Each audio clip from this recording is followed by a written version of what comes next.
Mirëmëngjes, përshëndetje për gjithë shikuesit nga Unë Andi Kapxhiu. Mirë se vini në transmetim të drejtë për drejtë në Report Televizion. Mirë se vini dhe mëngjesin e sotëm në emisionin Shtypi i ditës dhe ju.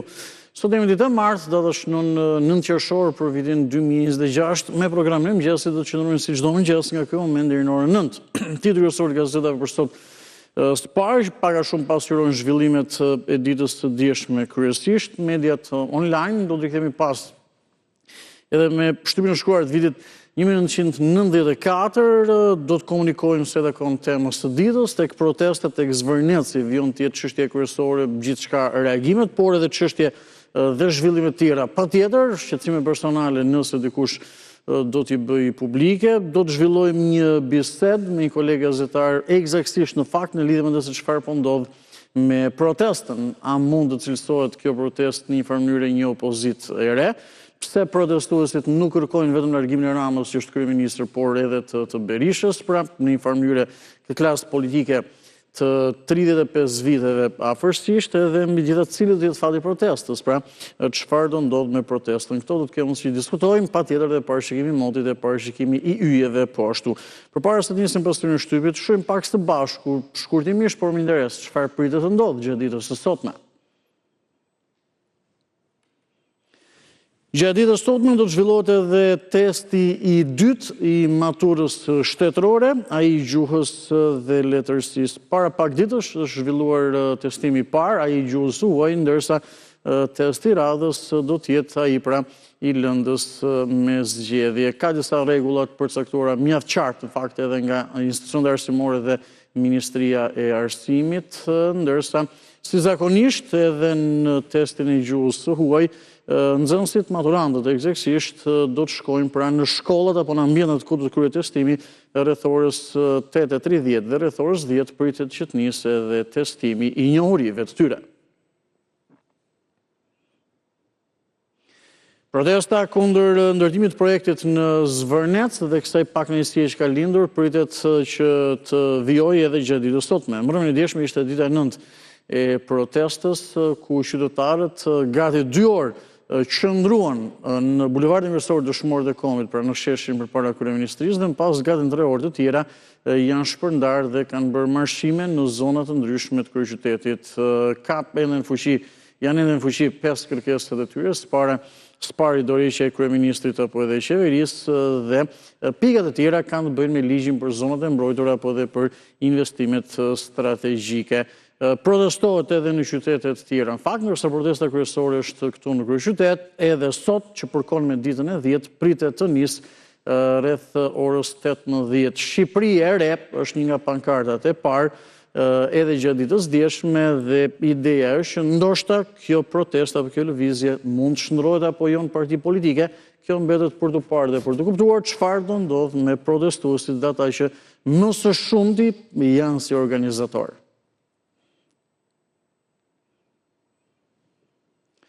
Vjojmë njërë me pasqyrën e shtypit me gazetën Panorama që së pari përcjell në zhvillimet kryesore këtë çështje pra Zvërnecin, protestën dhe gjithçka tjetër. Fokusohemi në zhvillimin kryesor, e kemi në ekran dhe ka të bëjë me një nismë, pra e shohim nisma Rama out, pra Rama jashtë ose Rama largohu. Është në anglisht fjala out, pra që eksaktësisht do të thotë jashtë. Peticioni thyen parashikimet. Rreth 1.5 milion firma kundër Ramës, revolta. Pakënaqësia ndaj qeverisë po reflektohet gjithnjë më shumë edhe në hapësirën online. Peticioni Rama out, që kërkon largimin e kryeministrit Rama, ka mbledhur rreth 1.5 milion firma dhe po përhapet me shpejtësi në rrjetet sociale. Organizatorët e fushatës bëjnë thirrje për pjesëmarrje sa më të gjerë, ndërsa numri i firmëtarëve vijon të rritet. Paralel me protestat në sheshe, mbështetës të shumt po i shtojnë edhe peticionit online Rama out, pra Rama jashtë ose eksaktësisht pra që kërkohet largimi i kryeministrit. Shkrimtarja Lea Ypi mbështet protestat kundër Ramës, dritë shprese për Europën. S'kam parë një aktivizëm të tillë qytetar që nga rënja e komunizmit. Ecim më tepër duke mbetur tek një argument dhe duke mbetur tek zhvillimet në protestën e ditës dieshme kryesisht. Të bëhemi 1 milion në shesh, mira i qytetarë tharrasin në protestë Rama ik. Duhet qeveri teknike me ajkën e kombit, ironia me ballukun, karikuesin e hoqja nga priza, por 300 apartamente nuk bleva dot. Mos guxo ta çosh në konflikt civil, qytetarët mesazh Ramës, e dim që ke futur patronazhist vetting politikanëve.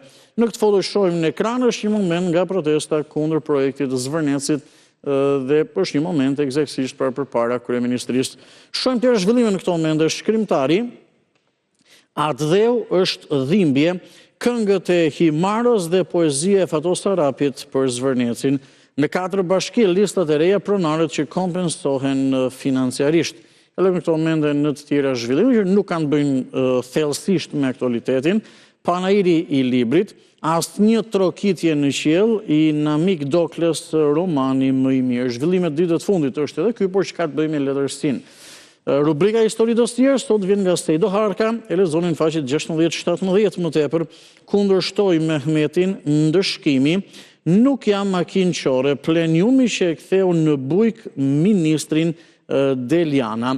2 opinionet e ditës do të shohim në këto momente për të përfunduar me gazetën Panorama. Nga Marko Caka Montezoni, Shqipëria që kemi humbur, dhe nga profesori asocior doktor Bilbil Memaj, për dëshmorin e Atdheut Vladimir Ismail Lukaj.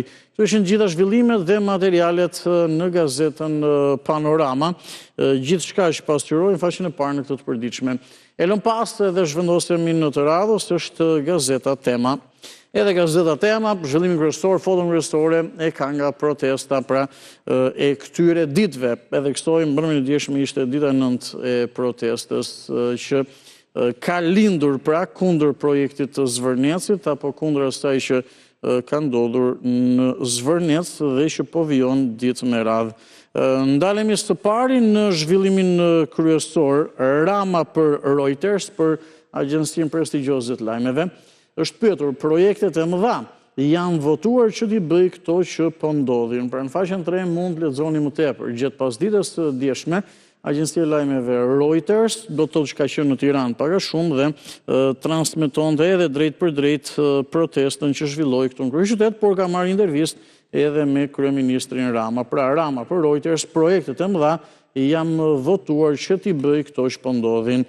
Ecim tek i njëjti argument me tjerë zhvillime patjetër. Tension në tubimin para kryeministrisë, protestuesit përplasin me anëtar të FRPD-s. Teherani, ai po fajson Iranin për të shmangur përgjegjësinë ndaj shqiptarëve. Rubrika Histori dosier, ana e panjohur e konferencës të Londrës e vitit 1913, si është hyu vendimin përfundimtar për statusin e Shqipërisë nga njëra mbledhje në tjetrën. Më tepër lexoni në faqet 10-11, është hapësirë e zakonshme. 39 vjeçari vret shokun në Pastkuqan, qelloi me breshëri plumbash nga makina. Antena brenda familjes muli dështon në përplasjen e parë në bulevard. Amnistia penale në kuvend, ministri Gogu, që është ai drejtësisë ka deklaruar, nuk përfitojnë të dënuarit nga GKK-ja, pra nga gjykata e posaçme. Mero Baze shkruan, Berisha ka vendosur të rifitoj opozitën duke humbur Trumpin. Opozita e Berishës, e cila u distancua në fillim nga protesta për të mos kundërshtuar projektin e familjes Trump, sot, pra le të themi dje, bëri një gjest radikal, zyrtar 100% nga e kundërta. Nga Kreshnik Spahiu mund të lexoni 10 ndryshimet mes revolucionit Flamingo dhe lëvizjes së dhjetorit 90. Dhe nga Ardi Stefa mund të lexoni, kolegë gazetar, 2 opozitat e Shqipërisë. Në Shqipëri po shfaqen gjithnjë më qartë 2 opozita, të cilat shumë shpejt mund të përplasin me njëra tjetrën më fort se sa me qeverinë. Nga njëra anë është opozita e protestuesve të rinj, një opozitë spontane ende pa organizuar plotësisht, por që ka në faqen 9 e lexonit të plot. Këto ishin zhvillimet dhe çdo material i gazetës Tema në numrin e kësaj të martë për datën 9 qershor të vitit 2026. E radhës është gazeta Dita dhe kalojmë edhe në këtë të përditshme.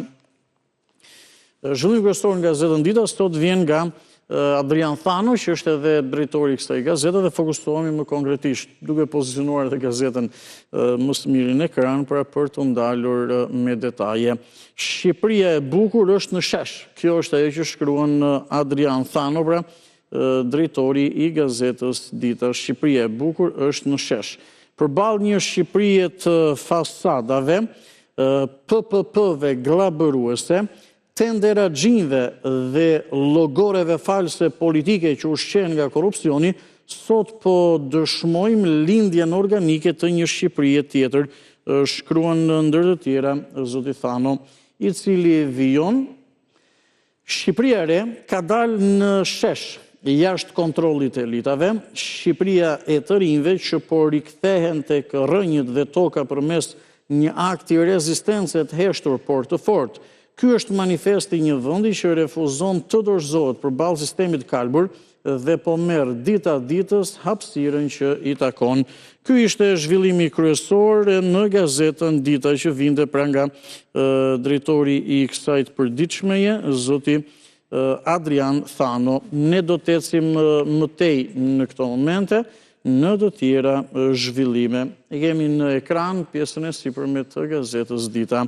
Dokumenti: Qeveria përgatit transferimin e ishullit të Sazanit tek Jared Kushner.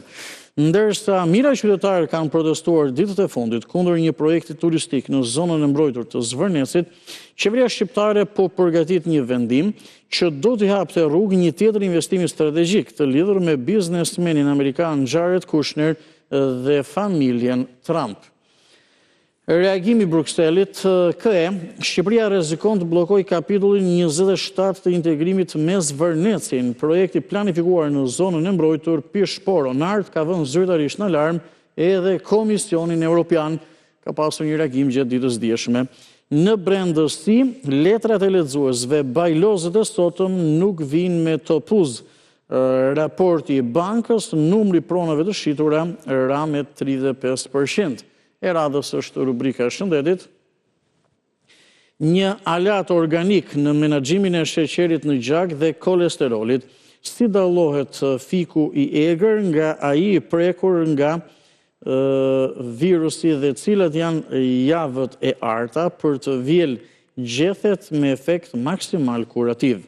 Njeriu që mund t'i sjell Trumpit paqe, bëhet fjalë për situatën në lindjen e mesme, analizë opinion. Rasti Zvërnecit si një simptom e një modeli. Vjojmë një tjetër analizë që pasqyrohet nga gazetën Dita. Protesta kundër kapitalizmit të pikave që nuk rrjedhin poshtë. Nga Skënder Mingjozi së fundmi për të përfunduar me këtë të përditshme. Trysni e skajshme mbi territoret ekskluzive. Shqipëria ndodhet në një udhkryq kritik. Nevoja urgjente për një menaxhim me filtra dhe kufi, ku investimet miliardere nuk duhet të cënojnë transparencën publike dhe as të kthejnë zonat e mbrojtura në prona të mbyllura jashtë kontrollit qeveritar. E lëm pas edhe gazetën Dita, ishte gjithçka e pasqyruar edhe në këtë të përditshme, rikthehemi në studio për të vjuar pasqyrën e shtypit në gazetën Telegraf, sepse Telegraf është e radhës, se më pas do t'jemi edhe në Panorama Sport. Sheikët e Vetingut, Ina Rama dhe Sokol Çomo kërcejnë për gjykatat e apelit. Ky është zhvillimi kryesor. Çfarë e lidh çiftin në thonjza Sokol Çomo dhe Ina Rama nga vjedhja e mbi 150 hektarëve tokë në Bregdet, përfshirë edhe Zvërnecin, tek Vetingu selektiv e Ceni, po në thonjza me shërbimet sekrete. Ish deputeti ka ndarë një moment të pazakont në rrjetet sociale, ku një video tregon Çomon dhe Ramën dhe KPA-n duke festuar me këngë rakie mbylljen e mandatit, ndërkohë debati mbi standardet e dyfishta në reformën në drejtësi duket se sapo ka nisur. Në faqen 11 mund të lexoni më tepër. Rama nga Shkodra, interesi kombëtar, pike pa lëvizshme referimi për Partinë Socialiste, mbrojtja e mjedisit dëshmi e kësaj politike. Kastë rëzon Seli Bashin, pranohet ankesa e Partisë të Lirisë dhe Lefter Malishit për kryebashkiakun e Koçovës Kreshnik Hajdari me 11 kallëzime në SPAK. Era korrupsion, drejtoresha e QSUT-s jep shefit Allaj Beu tenderin 1.2 miliard lekë nga paratë e popullit për mjete shëndetësore. Shohim të tjera zhvillime që kanë të bëjnë atë që do të lexojmë në këto momente me amnistin. Kush përfiton nga amnistia penale? Më 18 qershor kalon në kuvend ose shkon për votim. Ja drafti që parashikon lirim të menjëhershëm për të dënuarit dhe ulje dënimi për pjesën tjetër, burrat e dënuar me shumë vite, ata që kanë më pak se 3 vjetë dhe ata me moshë mbi 60 vjeç, gratë që kanë mbi 4 vite dhe të miturit që kanë qenë 18 vjeç në momentin e krimit. Sa përfitojnë të gjitha gratë dhe të miturit pavarësisht veprës penale dhe ata që përfitojnë nga amnistia pavarësisht dënimit apo që janë në ndjekje penale, ja kush nuk përfiton nga amnistia. Gjitha detajet ata që janë të interesuar dhe patjetër ka një numër të madh të personave qytetarëve apo të familjarëve, mund të lexojmë tepër në faqen 7. Protestat në Shqipëri dhe zgjedhjet në Kosovë, speciale nga Frank Shkrel, ish drejtori i VOS dhe kreu i Këshillit Kombëtar Shqiptaro-Amerikan, ndër të tjerë analizon. I jap se demokracia kërkon më shumë se një fitore elektorale. Zgjedhjet në Kosovë dhe protestat rinore dhe qytetare në Shqipëri dhe në Shkup tregojnë se votat jep pushtetin, por autoritetin legjitim për të qeverisur ta jep morali. Protesta nuk është kundër votës të lirë, përkundrazi, ajo është vazhdimi i saj. Dhe kur një klasë politike ose një politikan harron këtë të vërtet, historia herët avon, dashur apo dashur, i kujton atij dhe forcës së tij politike, se asnjë shumicë nuk është më fortë se vullneti i një populli që kërkon llogari dhe përgjegjësi. Nesër është 10 qershori, lidhjes shqiptare të Prizrenit, e cila pra shënon lëvizjen e parë të organizuar për mbrojtjen e territoreve shqiptare nga coptimi. Aktualitet, viti zgjedhor fryn administratën vendore, bashkitë hedhin 400 miliard për paga, investimet për qytetarët në plan të dytë. Grabitja 60.000 eurove nga OTP Bank si grabit si bashkëpunoj me punonjësin. Ish oficeri i Marinës Ylli Meçe, si jetova 17 vjetë në ishullin e Sazanit, investimet nuk duhet të cënojnë sigurinë kombëtare, jashtë si liria e dhënë nga Zogu për investitorët e Italisë fashiste, kthyen Shqipërinë gati një gjysmë koloni italiane. Ecim mëtej. Credence Bank dhe FSHF, Credence Bank dhe Federata Shqiptare e Futbollit forcojnë partneritetin strategjik me lancimin e kartës Gol. Mozaik dhe aktualitet Agron Kaja, nisje e dështuar dhe terapie që kërkon kombëtarja nga Maran. Flet profesor doktor Artan Shyti, kampionati u nis seriozisht, por nuk u mbyll si i tillë. Mjekësi, Alzheimeri, si të kuptoni humbjen e kujtesës që në simptomet e para dhe si të parandaloni goditjet në tru. Nga Luan Rama, ish ambasador në Francë, keni mundësi të lexoni, ju nuk duhet harroni çamërinë. Bashkim Koçi shkruan besa për amanetin. Nga Telegraf, së fundmi me shtypin e shkruar nga gazetat që na kanë mbritur në redaksi, do të vijojmë me Panorama Sport e më pas me mediat online. Shohim zhvillime sportive. Tirana për rekord, 9 trajner rezistuan 99 ditë. Imagjinoni sa të shpeshta ndryshimet për tek Bardhe Blut. Bardhe Blut ende pa një drejtues pas largimit të Orges Shejt nga pankina. Presidenti Halili i zhgënjur nga ikja e teknikut Dursak prej kryeqytetit. Ka vajtur Orges Shejt tek Prishtina në kampionatin e Kosovës. Legionarët, Lokomotiva e Moskës ofert për Dakun, Pilo siguron kontratën, Mercato NZ për lojtarët e kombëtares priten disa lëvizje. Sulmuesi në vështirësi pas dëmtimit, mbrojtësi bind grekët e AEK-ut. Opinion nga Besnik Dizdari, kampionja e Gnatja, por dhe kampionet Vllaznia dhe Akademia e Futbollit Elbasani. Pritje për Tejkserën, rinovojnë Bregu e Ali, Dinamo bind Ajzerajn, zgjodhi Vllaznin, shohim çfarë ndodh te ky ekip. 15.000 euro në muaj nuk mjaftuan për Kastratin. Në Durrës, Mercatoja e Verës e Stat Mala mes Teutës dhe Ignatias, debutuesi Akademia e Futbollit Elbasani nga ringritja tek kupat e Europës. Bakayoko deri në vitin 2028, dilema e kampionëve të shesin yjet apo të sulmojnë grupet në kupat e Europës. Ciklizëm, Shqipëria shkëlqen në Ballkanik, medalje ari nga Valentino Camberaj.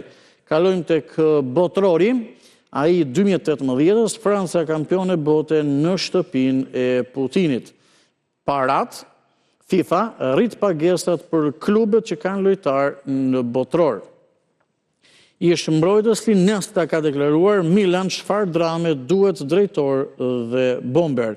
Azzurrët për të kaltrit Stoli, Baldini apo Mancini është rebulsi i Italisë. Këto ishin gjitha zhvillimet edhe në Panorama Sport. Me njërë në këto mende zhvendosemi në mediat online. Si çdo ditë, duke parë së pari shqiptare.com, faqen zyrtare në internet. Gjejmë të marrim edhe zhvillimet e orëve dhe minutave të fundit. Krye artikullin do të shohim në shqiptare.com që ka të bëjë me protestën dhe gjithçka, edhe me detaje në fakt çfarë ka ndodhur gjatë ditës djeshme. Së pari, fotoja kryesore është një foto me dron nga protesta para kryeministrisë. Dhe shkrimi që shoqëron është ky: Zvërneci, Berisha kap, fjala kap në thonjza, protestën dhe u mbyll fjalimet qytetarëve. Gazetari i Syrit TV deklaron poshtë mikrofoni, fut militantët në turn për plasjen me qytetarët. Vijojmë me Sofia Moreira de Souza propozohet për ambasador e Bashkimit Evropian në Shqipëri. Kryeministri Rama ka deklaruar: do të jemi krenar që do të kontribuojmë për Europën. Rama për Reuters: investimi në Zvërnec do të bëhet një pjesë e resortit, mund të hapet brenda dekadës, pra brenda vitit 2030 mund të hapet, mund të jetë aksesueshme për ata që përballojnë ekonomikisht, patjetër resorti atje në Zvërnec. Ndërsa po për këtë çështje bardhi mesazh Ramës: ti e fute Iranin në këtë debat, shpike komplot me iranian, nuk ndryshon nga ajatollahët në raportin që ke me pushtetin. Këto ishin zhvillimet më kryesore në shqiptare.com, është faqen zyrtare në internet dhe mund ta vizitoni në çdo moment online, edhe nga smartphone juaj, dhe mbeteni të informuar në çdo çast apo moment të ditës. Kalojmë pak duke rikthyer në studio patjetër, kalojmë pak në mediat e huaja, mediat italiane që ne shohim kryesisht për gjetur dhe për të marrë zhvillimet në arenën ndërkombëtare, zhvillimet që kanë bëjnë me luftrat. Jo thjesht me luftën, nuk kemi vetëm lindjen e mesme, kemi prej tashmë më shumë kohë dhe më shumë vitesh edhe situatën në Ukrainë apo konfliktin Rusi-Ukrainë. Dhe jemi me Corriere della Sera, median prestigjioze italiane. Shohim foto kryesore, është një pamje që kam përshtypjen patjetër është nga ngushtica e Hormuzit. Dhe zhvillimi që shoqëron është me të vërtetë lajmi i minutave të fundit është ky: helikopteri i Shtetet Bashkuara të Amerikës rrëzohet apo bie shumë pranë ngushticës së Hormuzit. I gjithë ekuipazhi, personat që kanë qenë në bord kanë shpëtuar fatmirësisht, ndërsa Donald Trump ka deklaruar, presidenti amerikan, që brenda 2-3 ditëve është apo do të miratohet apo është gati, kjo mbetet për të parë, por brenda 2-3 ditëve marrëveshja përfundimtare ka theksuar dhe më pas Hormuzi mund të rihapet. Këto janë zhvillimet kryesore. Nga ana tjetër tek situata për lufta në Ukrainë, në foto është Roman Abramovich, ish presidenti, biznesmen, oligark rus, po ish presidenti i klubit futbollit Chelsea, i cili në një farë mënyre pra rikthehet sërish në sken apo në fushë dhe mund të bëjë atë negociatorin apo ndërmjetësin mes Rusisë dhe Ukrainës. Edhe në fillimet e këtij konflikti, Roman Abramovich të paktën në njërin takim ka qenë. Këto ishin zhvillimet kryesore në Corriere della Sera. Kalojmë pak në La Repubblica, shumë shkurtimisht i shohim pak a shumë këto zhvillime apo edhe të tjera edhe në median tjetër prestigjioze italiane. Jemi me La Repubblica dhe do të shohim zhvillimet kryesore. Gjatë ditës djeshme, në fakt dje dhe pardje, në Itali ka pasur edhe zgjedhje vendore apo komunale. Gjithsesi, në foto janë Donald Trump dhe Benjamin Netanyahu dhe shkrimi që shoqëron është ky: është frenuar nga Donald Trump, mirë po Netanyahu nuk ndryshon ide dhe ka deklaruar që nëse Irani na sulmon, atëherë ne do të kundërpërgjigjemi. Dhe i qartë ka qenë duke theksuar se në Liban unë apo Izraeli do të vijojë, do të ecë përpara. Mirë, në foto stretakon luftës në Ukrainë e fundit kjo, në foto është presidenti francez Emmanuel Macron, G7 në një farë mënyre pra që i trëmbet mungesës Donald Trump ndoshta edhe në takim apo në takimin e radhës dhe presidenti francez Emmanuel Macron mundohet që një farë mënyre ta josh, paktën të jetë i pranishëm në takim apo edhe protagonist kryesor në këtë takim të G7-s. Mirë, kjo ishte gjithë pasyra shtypjet për ditën e sotme.